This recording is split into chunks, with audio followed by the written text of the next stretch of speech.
Subscribe to LearnCap and hit the bell icon to get notified. चलो तो start करते हैं अपना discussion business and commercial knowledge का। इस वीडियो में हम देखने वाले थे डोमेन्स ऑफ BCK। डोमेन्स में भी हमारे 3 पार्ट्स है, जिसमें का पार्ट हम पढ़ने वाले हैं आज वो है मल्टी एक्लेक्टिक। देखिए डोमेन क्या होता है आपको ये पता होना चाहिए। डोमेन मीन्स एरिया होता है, एक स्पेसिफाइड स्फेयर ऑफ नॉलेज, जहां पे आपको एक पर्टिकुलर स्पेसिफिक चीजों का नॉलेज होता है, उसी को हम डोमेन बोलते हैं।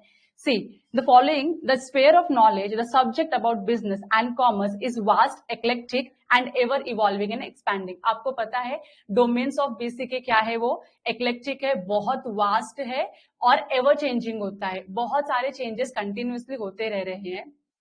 आज का जो हमारा टॉपिक है वो है BCK इज एक्लेक्टिक। एक्लेक्टिक का मतलब होता है मल्टी डिसिप्लिनरी। मल्टी डिसिप्लिनरी मतलब कि बिजनेस में जो भी हम स्ट्रैटेजीज यूज करते हैं, जो भी हम वर्ड्स यूज करते हैं, जो भी हम टर्मिनोलॉजीज यूज करते हैं, वो अलग अलग फील्ड से हमने डिराइव करके रखा हुआ है। जैसे लॉ का फील्ड है, अकाउंटिंग है, मार्केटिंग है, फिनांस है, ऐसे बहुत सारे फील्ड से हमने क्या किया, बहुत सारे वर्ड्स यूज किए हुए हैं।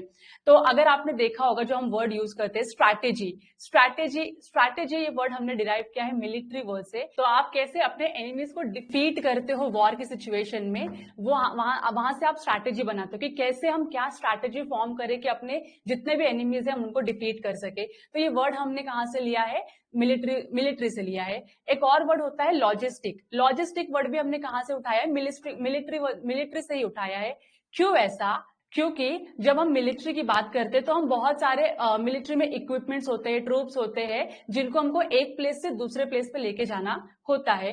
तो बस उसी के लिए वहां से हमने ये वर्ड उठाया लॉजिस्टिक अपने बिजनेस में, जहां से हम गुड्स का मूवमेंट कर सके एक प्लेस से दूसरे प्लेस पे। तो हमारा इनबाउंड लॉजिस्टिक होता है, आउटबाउंड लॉजिस्टिक होता है। तो यहां से हमने मिलिट्री से वर्ड उठाया है लॉजिस्टिक। ऐसे हमारे कुछ और वर्ड्स है जैसे बुल्स एंड बियर्स, जो हमने फिजियोलॉजी से उठाया है, जहां पे हमको ये समझ में आता है कि ओके बुल का मतलब होता है कि एक बुलिश पर्सन जो होता है स्टॉक मार्केट के सिचुएशन में, वो हमेशा ये सोचते रहता है कि जो भी स्टॉक का प्राइस है वो अप जाने वाला है, वो बढ़ने ही वाला है, नीचे नहीं आएगा। उसके अपोजिट में जो बेरिश पीपल होते हैं वो हमेशा ये सोचते हैं कि नहीं, स्टॉक प्राइस, मार्केट प्राइस नीचे डाउन होते जाएगा। तो ये था हमारा आज का topic, business BCK is multi disciplinary. चलो एक बार रीड कर लेते हैं। BCK is eclectic, that is, it derives from various disciplines like marketing, accounting, finance, operations, human behavior, psychology, sociology, laws, economics, ethics, etc.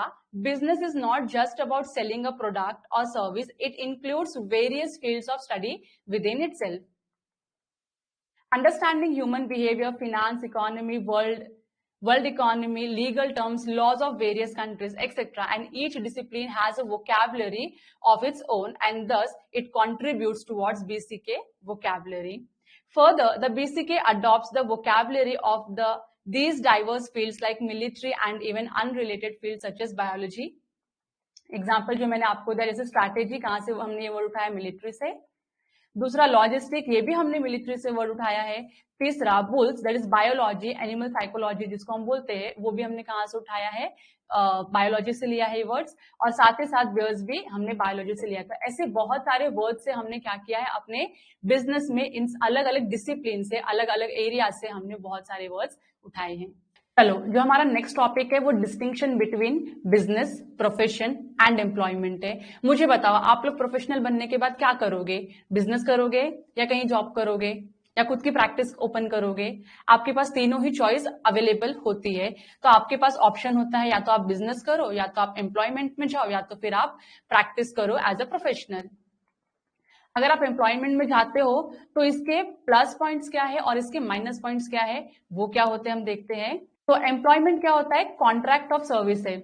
Employment एक contract of service होता है। Contract of service का मतलब ये होता है कि आपको जो भी सर्विसेज बोली गई है आपको वो परफॉर्म करनी है, उसके आगे पीछे आपको और कुछ नहीं करना है। इसी को हम बोलते हैं एम्प्लॉयमेंट, जहां पे आपका एम्प्लॉयर और एम्प्लॉय का रिलेशनशिप होता है। द कॉन्ट्रैक्ट एलॉबरेट्स जॉब डिस्क्रिप्शन, यहाँ पे आपका जॉब डिस्क्रिप्शन दिया होता है और आपको पीरियोडिक कॉम्पेंसेशन मिलता है in the form of salaries and wages.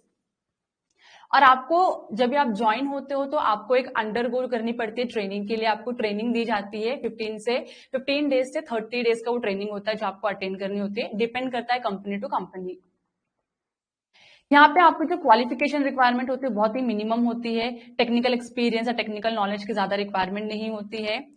आप फ्रेशर्स होते हो तो भी आपको रिक्रूट कर लिया जाता है, और आपको जो भी बोला गया, आपसे एक्सपेक्टेशंस होती है कि जो भी आपको बोला गया है आपको वही काम परफॉर्म करना है, उसके आगे और उसके पीछे आपको ज्यादा सोचना नहीं होता है। सबसे बड़ा जो ड्रॉबैक होता है एम्प्लॉयमेंट का वो होता है वो आपकी क्रिएटिविटी को किल करता है, क्योंकि जब आप किसी के अंडर एम्प्लॉय बनते हो तो वो लोग जो अभी आपको इंस्ट्रक्शन देंगे आपको वो इंस्ट्रक्शन फॉलो करना पड़ता है, फिर आपको वो अच्छा लगे या आपको वो अच्छा नहीं लगे, आपको चॉइस नहीं दिया जाता है, just have to listen to them और आपको अपना काम करना होता है। तो यहाँ क्या होती है, आपके जो एंटरप्रेन्योरशिप स्किल होती है वो आपकी खत्म हो जाती है ग्रेजुअली, एक दिन में नहीं होता है, ग्रेजुअली होता है ये। फिर आता है प्रोफेशन। प्रोफेशन जो एक मेडिकल, जो डॉक्टर होते हैं मेडिकल प्रोफेशन फॉलो करते हैं, एक सीए होते हैं वो अपने दूसरे प्रोफेशन फॉलो करते हैं, सीए, सीएमए, सीएस, ऐसे अलग अलग प्रोफेशन होते हैं, या फिर आप एडवोकेट देख लो, या फिर आप डॉक्टर देख लो, या फिर आप अकाउंटेंसी का फील्ड देख लो, कोई भी फील्ड देख लो आपको हर एक फील्ड में अलग अलग लोग मिलते हैं, स्पेशलाइज्ड लोग। तो rather than going into this, I will just move on to the table. चलो हम यहाँ पे एक फटाक से देख लेते हैं कि हमारा डिस्टिंक्शन क्या है business versus profession versus employment. देखो मीनिंग क्या दिया बिजनेस का, it is an entire spectrum of market oriented activities coming under industry, trade and commerce. यहाँ पे एक रॉ मटेरियल बाय करने से लेके फिनिश गुड्स को मार्केट में बेचने तक जितना भी एक्टिविटी करना होता है वो सारी चीजें इंक्लूड होती है बिजनेस में। वेरएज अगर आप प्रोफेशन देखते हो तो प्रोफेशन में सिर्फ आप एक इंडिपेंडेंट सर्विस प्रोवाइड करते हो जो स्पेशलाइज्ड नेचर का होता है। जैसे अगर आप चार्टर्ड अकाउंटेंट होते हो तो आप अकाउंटेंसी, टैक्सेशन सर्विसेज प्रोवाइड करते हो, और अगर आप डॉक्टर या लॉयर होते हो तो आप डॉक्टर की या फिर एडवोकेट की सर्विसेज प्रोवाइड करते हो। तो यहाँ पे आपको एक स्पेशलाइज्ड नेचर का सर्विस प्रोवाइड करना होता है। अच्छा, ये आपको यहाँ पे प्रिस्क्राइब्ड क्वालिफिकेशन होता है कि कौन से क्वालिफिकेशन के अंदर आप क्या प्रैक्टिस कर सकते हो, आपको वो ध्यान रखना होता है। और साथ ही साथ एम्प्लॉयमेंट में आपको जैसा मैंने बताया कि कॉन्ट्रैक्ट ऑफ सर्विस होता है, ना कि कॉन्ट्रैक्ट फॉर सर्विस। तो कॉन्ट्रैक्ट ऑफ सर्विस के अंदर आपको जो भी एम्प्लॉयर ने दिया हुआ इंस्ट्रक्शन है, काम है, वो आपको सिंपली परफॉर्म करना है। इसके रिटर्न में आपको क्या मिलता है, तो उसको हम बोलते हैं वेजेस या सैलरी। सैलरी और वेजेस, आपको जो मंथली कॉम्पेंसेशन होता है वो दिया जाता है। अब देखो मोड ऑफ एस्टैब्लिशमेंट क्या होता है, entrepreneurs decision and other legal formalities if necessary. आप अगर आपने बीसीके पढ़ा है, बीसीके का चैप्टर 1 पढ़ा है, तो उसमें आपने देखा होगा कि बहुत सारे अलग अलग हमारे फॉर्म्स ऑफ बिजनेस ऑर्गेनाइजेशंस होते हैं। तो आपके पास चॉइस होती है कि आप कौन सा form of business organization run करना चाहते हो। It can be sole proprietorship, it can be partnership, it can be company, it can be LLP. कुछ भी, आप कोई भी तरीके का बिजनेस आप मैनेज कर सकते हो। ये आपका होल एंड सोल डिसीजन होता है। अगर आपको ज्यादा कॉम्प्लेक्सिटीज में नहीं आना है, ज्यादा कंप्लायंसेस के बर्डन में नहीं आना है, तो आप simply sole proprietor business run कर सकते हो। लेकिन अगर आप बड़ी कंपनी बनना चाहते हो या फिर बड़ा बिजनेस करना चाहते हो, तो ऑफकोर्स आप जो other registered form of business entities होती है आप उसको प्रेफर करोगे। यहाँ पे प्रोफेशन में आपको मेंबरशिप लेना होता है, सर्टिफिकेट ऑफ प्रैक्टिस लेना होता है किसी भी प्रोफेशन का प्रैक्टिस करने के लिए। और यहाँ पे एम्प्लॉयमेंट में जो जरूरी होता है that is letter of employment और सर्विस एंगेजमेंट, कि आपको क्या काम करना है, क्या नहीं काम करना है, वो आपके अपॉइंटमेंट लेटर में सारी चीजें डिस्क्राइब की जाती है। सोर्स ऑफ लाइवलीहुड, मतलब आप क्या अर्न करते हो इस बिजनेस को करके। तो ऑफकोर्स आप बिजनेस करते हो तो आप प्रॉफिट अर्न करते हो। अगर आप प्रोफेशन फॉलो करते हो तो आपको प्रोफेशनल फी मिलती है, और अगर आप एम्प्लॉयमेंट में होते हो तो आपको वेजेस या सैलरी मिलती है। फिर प्रिस्क्राइब्ड क्वालिफिकेशन क्या है, आपको लगता है बिजनेस करने के लिए किसी को क्वालिफिकेशन लगेगा। देखो आप अपने आजू बाजू में देखो कितने सारे लोग हैं जो छोटे से छोटा बिजनेस या बड़े से बड़ा बिजनेस करते हैं, लेकिन आपको क्या लगता है उनको क्वालिफिकेशन की जरूरत है बिजनेस करने की? Answer is no. आपके डैडी भी बिजनेसमैन हो सकते हैं, आपकी मम्मी भी बिजनेसमैन हो सकती है, आपके घर में और भी बहुत सारे लोग हैं जो बिजनेसमैन हो सकते हैं, लेकिन वहां पे क्या कोई मिनिमम क्वालिफिकेशन प्रिस्क्राइब किया गया है? तो आंसर इज नो। बिजनेस कोई भी कर सकता है, 18 ईयर्स का लड़का या 80 ईयर्स का ओल्ड पर्सन कोई भी बिजनेस करता है, ऐसा कोई रिस्ट्रिक्शन नहीं है, ना ही एज के ऊपर और ना ही क्वालिफिकेशन के ऊपर। दूसरा प्रोफेशन, लेकिन अगर आपको प्रोफेशन में जाना है तो ऑफ कोर्स आपको वो पर्टिकुलर प्रोफेशन की डिग्री तो लेनी पड़ेगी। अगर आप सीए इन प्रैक्टिस बनना चाहते हो तो ऑफ कोर्स आपके पास क्या होना चाहिए, सीओपी होना चाहिए, आपने सीए की एग्जाम क्वालिफाई की होनी चाहिए। अगर आपको डॉक्टर बनना है, डॉक्टर का प्रैक्टिस करना है, क्लिनिक ओपन करना है तो ऑफ कोर्स आपके पास डॉक्टर की डिग्री होनी चाहिए, तभी आप उन प्रोफेशंस को प्रैक्टिस कर सकते हो, वरना आप प्रैक्टिस नहीं कर सकते हो। और तीसरा जो एम्प्लॉयमेंट होता है, एम्प्लॉयमेंट में आपको जो मिनिमम क्वालिफिकेशन लगता है किसी भी एक जॉब को करने के लिए, से फॉर एग्जाम्पल कोई जॉब होते हैं जहाँ पे 10th स्टैंडर्ड तक की रिक्वायरमेंट होती है, कोई जॉब होते हैं जहाँ पे 12th स्टैंडर्ड की रिक्वायरमेंट होती है, और कोई जॉब होती है जहाँ पे ग्रेजुएट्स की रिक्वायरमेंट होती है। तो जॉब के चेंज के हिसाब से, जॉब के हिसाब से आपका जो भी क्वालिफिकेशन है वो डिपेंड करता है। एथिकल गाइडेंस, कि कैसे आप अपने बिजनेस को गाइड करते हो, कितने एथिकल तरीके से आप अपने बिजनेस को रन करते हो। तो यहाँ पे जो फाउंडर के वैल्यूज होते हैं वही वो क्या करते हैं, अपने बिजनेस में इनबिल्ड करते हैं। अगर मैं अच्छी हूँ और मैं बिजनेस करूँ तो ऑफकोर्स मैं चाहूंगी कि मेरा बिजनेस भी अच्छे तरीके से और एथिकली बिजनेस करे, ना ही कि किसी के साथ फ्रॉड करे, करेक्ट। लेकिन अगर मेरा ही जो वैल्यू है, जो मेरा कैरेक्टर है, जो मेरा बिहेवियर है, अगर वही अच्छा नहीं होगा तो तुमको लगता है क्या कि मैं मेरे बिजनेस में अच्छे वैल्यूज ऐड कर सकती हूँ, या मेरे एम्प्लॉयज को बोल सकती हूँ कि नहीं आप भी ऐसे अच्छे तरीके से बिजनेस करो, रिस्पेक्ट से बात करो, फ्रॉड मत करो? नहीं बोल सकती हूँ। अगर मेरे अंदर कोई वैल्यूज नहीं है, वो वैल्यूज मैं अपने एम्प्लॉयज के अंदर या फिर जो भी मेरे स्टाफ है उनके अंदर में बिल्ड नहीं कर सकती, और जिससे मेरे ऑर्गेनाइजेशन का नाम क्या हो जाएगा, स्पॉइल हो जाएगा। तो ये कंप्लीटली डिपेंड करता है आपके फाउंडर के वैल्यूज के ऊपर। जब हम फाउंडर्स की वैल्यूज की, जब हम किसी भी ऑर्गेनाइजेशन की वैल्यूज की बात करते हैं तो ऑफकोर्स हम टाटा कंपनी को, टाटा एंड सन्स को कभी भूल नहीं सकते। उसी के साथ साथ अगर आप प्रोफेशन में रहते हो तो आपको प्रोफेशनल कोड, आपके इंस्टीट्यूट ने, रिस्पेक्टिव इंस्टीट्यूट ने रिस्पेक्टिव प्रोफेशंस के लिए उनके कुछ कोड ऑफ कंडक्ट डिफाइन किए होते हैं जो आपको फॉलो करने पड़ते हैं। और in the case of employment, employer ने आपको जो भी बोला है वो आपको फॉलो करना पड़ेगा। आपके ऑर्गेनाइजेशन में क्या होता है, कैसे होता है, आपको वो ध्यान में रखना है। जो भी कोड ऑफ कंडक्ट या रूल्स बनाए होते हैं एम्प्लॉयज के लिए, स्टाफ के लिए, that you have to follow. Investment की जब हम बात करते हैं तो यहाँ पे जब आप बिजनेस स्टार्ट करना चाहते हो तो आपको ह्यूज इन्वेस्टमेंट लगता है। Capital, equipments, machinery, fix assets, furniture, बहुत सारी चीजें आपको परचेज करनी पड़ती है। तो यहाँ पे आपको जो इन्वेस्टमेंट होता है वो बहुत ज्यादा हाई होता है। ऑन दी अदर हैंड अगर आप प्रोफेशन प्रैक्टिस करते हो तो आपने देखा होगा मिनिमम इन्वेस्टमेंट से क्या हो सकता है, आपका प्रोफेशन स्टार्ट हो सकता है। लेकिन जब आप एम्प्लॉयमेंट में होते हो तो आपको किसी भी चीज की जरूरत नहीं होती है। आपको सिंपली जाके ऑफिस में बैठना होता है। आपको चेयर, टेबल, फिर सिस्टम, मोबाइल, बुक्स, नोटपैड सब आपको ऑफिस से ही प्रोवाइड किए जाते हैं। फिर नेक्स्ट आता है पर्सनल फ्रीडम और ऑटोनॉमी। ऑफ कोर्स अगर आपने देखा होगा बहुत सारे बिजनेसमैन को, उनको जब मन करता होगा तब छुट्टी ले सकते हैं, और अगर उनका मन करता है सुबह 7 बजे ऑफिस में जाना तो वो 7 बजे जाएंगे, और उनका मन करता है रात के 4 बजे तक ऑफिस में काम करना है तो वो 4 बजे तक काम करेंगे। उनको कोई रिस्ट्रिक्ट करने के लिए नहीं होता है। उनको अगर चाहिए तो वन गो में 4 दिन की छुट्टी या 1 वीक की छुट्टी या अपने हिसाब से उनको जो करना होता है वो कर सकते हैं। ये फ्रीडम आपको सिर्फ और सिर्फ कहाँ मिलता है, बिजनेस में मिलता है। इसके लिए हम यहाँ बोलते हैं कि आप खुद के बॉस होते हो। लेकिन प्रोफेशन में आप ऐसा नहीं कर सकते हो हर वक्त। यस, प्रोफेशन में आप कर सकते हो, आप इंजॉय कर सकते हो, थोड़ा छुट्टियां ले सकते हो थोड़ी, लेकिन ड्यू डेट्स के ऊपर आप छुट्टी कभी नहीं ले सकते हो।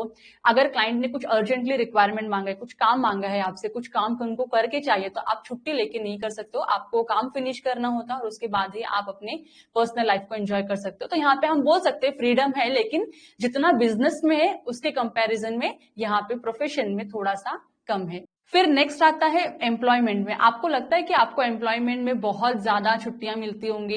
नहीं, जब आप जॉब करते हो तो आपको लिमिटेड छुट्टियां मिलती है, और जब बॉस देंगे छुट्टी तभी आपको छुट्टी मिलेगी, उसके अलावा आपको कोई छुट्टी नहीं मिलती है। तो यहाँ पे जो आपका फ्रीडम होता है बहुत ही ज्यादा कम होता है। फिर नेक्स्ट आता है पॉपुलर साइकोलॉजिकल मोटिव। यहाँ पे आपका जो साइकोलॉजिकल मोटिव होता है वो क्या होता है, इकोनॉमिक अचीवमेंट, कि मैं कैसे कितना ज्यादा अचीव करूं जिससे मेरा हेल्थ भी अच्छा हो, मेरा वेल्थ भी अच्छा हो, करेक्ट। यहाँ पे आप चाहते हो कि आप अपने क्लाइंट को सर्विस दो, सोसाइटी को सर्व करो, और यहाँ पे आप चाहते हो कि बस हमको 2 वक्त की रोटी मिले, सुबह शाम का खाना मिले, उतना पैसा मिल जाए, दैट्स ऑल। यहाँ पे आपको कुछ बहुत ज्यादा मोटिव या बहुत ज्यादा एक्सपेक्टेशंस नहीं होते हैं। Certainty of income. Of course जब आप बिजनेस स्टार्ट करते हो तो वी से ऑलवेज जेस्टेशन पीरियड, आपको एक छोटा सा टाइम देना होता है किसी भी बिजनेस को ग्रो करने के लिए। तो यहाँ पे ऑफ कोर्स आपको जेस्टेशन पीरियड का टाइम देना पड़ेगा, और उतने टाइम में आपको इनकम जीरो भी हो सकता है, नेगेटिव भी हो सकता है, और अगर होगा तो बहुत ही कम आपको इनकम मिलेगा। लेकिन जैसे जैसे आपका बिजनेस ग्रो करेगा, ऑफ कोर्स जो आपका इनकम होता है वो क्या होता है, बढ़ते जाता है। प्रोफेशन में आपको इनकम मिलता है, सर्टेनिटी भी होती है कि चलो हाँ अच्छा है मिल जाएगा। बिजनेस में जैसे मैंने आपको बोला इनिशियली आपको बहुत ही कम इनकम मिलता है, आपको पता भी नहीं होता है कि आपका बिजनेस सर्वाइव करेगा या बिजनेस सर्वाइव नहीं करेगा, तो आपको ये हमेशा टेंशन लगा रहता है। लेकिन प्रोफेशन में आपको इतना तो पता है कि जितना कम काम करोगे उतना कम पैसा मिलेगा, जितना ज्यादा काम करोगे उतना ज्यादा आपको पैसे मिलेंगे in the case of profession. और in the case of employment यहाँ पे जो इनकम की सर्टेनिटी होती है बहुत ज्यादा हाई होती है। वो क्योंकि यहाँ पे आपका जो कॉन्ट्रैक्चुअल ऑब्लिगेशन होता है कि आप उनके लिए काम करोगे और सामने वाली पार्टी आपके एम्प्लॉयर आपको उतना मंथली रेम्यूनरेशन प्रोवाइड करते रहेंगे। तो यहाँ पे आपको कोई प्रॉब्लम नहीं होता है, कोई टेंशन नहीं होता है कि नेक्स्ट मंथ में मुझे कितना इनकम मिलेगा, कितना इनकम नहीं मिलेगा। सर्टन होता है और पता होता है मिलना ही है, इतने इनकम तो मुझे मिलेंगे, इनकम मेरा कहीं पर लॉस नहीं हो रहा है। लेकिन बिजनेस और प्रोफेशन के केस में ऐसा नहीं होता, सर्टेनिटी होती है जो बहुत ही कम होती है।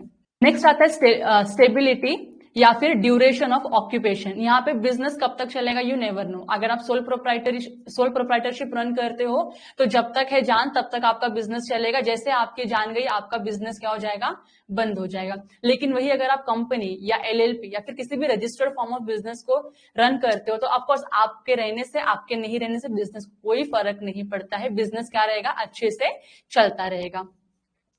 प्रोफेशन में क्वाइट सर्टन होता है कि हाँ आप जब प्रैक्टिस करोगे जैसे जैसे बड़े होते जाओगे लोग आपको जानने लगेंगे, आपका क्या होगा, पॉपुलैरिटी बढ़ेगा, जिससे आपका क्या होगा, प्रैक्टिस बढ़ते रहेगा। और यहाँ पे भी क्या होता है, थोड़ा सर्टन होता है हाँ कि जब तक मेरा टर्म्स ऑफ एम्प्लॉयमेंट है, जितने साल के लिए मैंने अग्रीमेंट साइन किया है कॉन्ट्रैक्ट अपने एम्प्लॉयर के साथ, उतने टाइम तक तो मुझे ये लोग निकाल नहीं सकते। तो इतनी सर्टेनिटी आपको यहाँ पे रहती है। फिर यहाँ पे आता है ट्रांसफर ऑफ इंटरेस्ट और सक्सेशन, कि सक्सेशन पॉसिबल है क्या बिजनेस में, प्रोफेशन में या एम्प्लॉयमेंट में।